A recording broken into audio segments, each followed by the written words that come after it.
बबलू हाथी सुबह सवेरे अकेले वन में टहलने के लिए निकला। वह अपनी ही धुन में चला जा रहा था।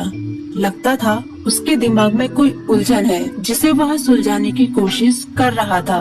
सड़क पर आगे बढ़ते ही उसके सामने चीकू खरगोश भागा। बबलू का पैर उसके ऊपर पड़ने ही वाला था कि चीकू जोर से चिल्लाया।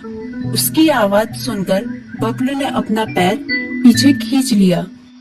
कहाँ खोए हो बबलू भाई? कहीं नहीं, बस कुछ ऐसे ही सोच रहा था। किस बारे में? तुम जानकर क्या करोगे? शायद मैं तुम्हारी कुछ मदद कर सकूं। तुम तो जानते हो आजकल वन में कितनी चोरियां हो रही हैं, पर चोर का कोई अता पता ही नहीं है। इस बात को लेकर वन के सारे प्राणी चिंतित थे।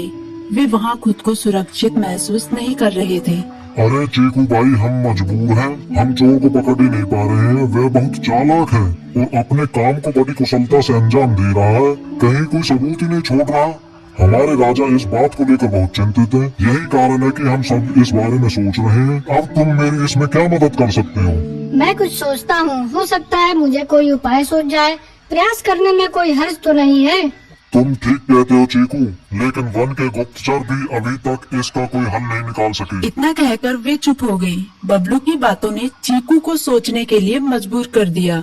चीकू को उदास देखकर बबलू बोला, तुम अपना मन छोटा मत करो। मुझे अच्छा लगा कि तुमने मेरी परेशानी को समझा। कभी मैं भी इस वन के लिए गुप्तचर का काम करता था। एक बार मेरी टांग टूट जाने से मेरे अंदर फुर्ती नहीं रही। तब से मैंने यह काम छोड़ दिया। चीकू, तुम चाहो तो यह काम दोबारा कर सकते हो। वन के प्राणी ज्यादातर दिन में भोजन की तलाश करते हैं, वे रात को आराम करते हैं। तुम दिन रात दोनों में ही भोजन की तलाश में निकल सकते हो सकता है रात को तुम्हें कुछ ऐसी बातों का पता चल जाए जो हमारे काम की हो। हाँ बबलू, तुम ठीक कहते हो। मैं आज रात को वन में घूमकर इस बात का पता करने की कोशिश करता हूँ। थोड़ी देर बातें करके चीकू अपने बिल की ओर बढ़ गया और बबलू अपने रास्ते चला गया।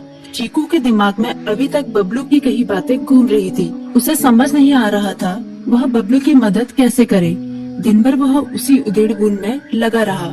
शाम होते ही चीकू कुछ सोचने लगा और वह चुपचाप बिल से बाहर निकल आया। चीकू की पत्नी ने देखा तो बोली, इस समय कहाँ जा रहे हो? बाहर खतरा है। खतरा तो सुबह भी रहता है, लेकिन खतरों से डर कर हम भूखे तो नहीं मर सकते। मैं बाहर घूम कर आता हूँ। इतना कहकर चीकू रात को बिल से बाहर निकल आया। कुछ दूर जाकर उसकी नजर बंकू उल्लू पर पड़ी, जो कुछ ही दूरी पर था। वह पेड़ की डाल पर बैठा अपने गर्दन चारों तरफ घुमा रहा था। वह तेजी से पेड़ की एक डाल से दूसरी डाल पर उड़ रहा था। बंकू की नजर उस पर नहीं पड़ी थी। कुछ सोचकर चीकू पेड़ के पीछे से बाहर निकलकर थोड़ी खुली जगह पर आ गया और वहाँ से बंकू उल्लू को देखने लगा। बंकू ने चीकू को अंधेरे में भी देख लिया, पर उसने उसमें कोई उत्सुकता नहीं दिखाई और अपनी गर्दन चारों ओर घुमाता रहा। चीकू बड़ी देर तक बंकू की हरकतों पर नजर रखे रहा। वह थोड़ी देर तक खुले मैदान में खड़ा रहा, पर बंकू ने उसे देखकर भी अनदेखा कर दिया। उसने महसूस किया कि बंकू के आसपास चमकू चमगादड़ भी मंडरा रहा था। कुछ देर वन में घूमने के बाद चीकू अपने बिल में लौट आया और सुबह होने का इंतजार करने लगा। अगली सुबह बबलू उसी रास्ते में जा रहा था। रास्ते में चीकू उसका इंतजार कर रहा था। आज बड़ी जल्दी आ गए बबलू। हाँ, आजकल मुझे चिंता की वजह से नींद नहीं आती। कोई नई खबर है क्या? यकीन से तो मैं नहीं कह सकता, पर मैं तुम्हें ऐसे प्राणी का नाम बता सकता हूँ जो शायद चोरों की मदद कर रहा है। कौन है वो? बंकू उल्लू। इतना कहकर चीकू ने रात की घटना उसे ज्यों की त्यों सुना दी। इसे सुनकर बबलू का माथा ठनका। बबलू की आंखें चौंधिया गई। तुम ठीक कह रहे हो। मुझे आज रात बंकू और चमकू पर नजर रखनी होगी। इतना कहकर वे दोनों अपने अपने रास्ते चले गए। बबलू रात को अपने साथियों के साथ बंकू पर नजर गड़ाए रहा।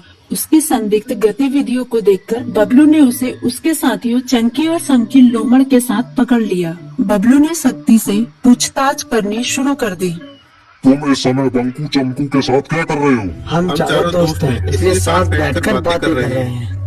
चमगादड़ और उल्लू की दोस्ती तो समझ में आती है, पर लोमड़ के साथ दोस्ती कैसे हो सकती है? सख्ती से पूछने पर दोनों ने अपना जुर्म कबूल कर लिया और सभी चोरियों के बारे में बताया जो उन्होंने कुछ दिन पहले वन में की थी। बबलू ने उनके चोरी का सारा सामान भी बरामद कर लिया। बंकू और चमकू को अभी तक समझ में नहीं आ रहा था कि वो इतनी आसानी से कैसे पकड़ में आ गए।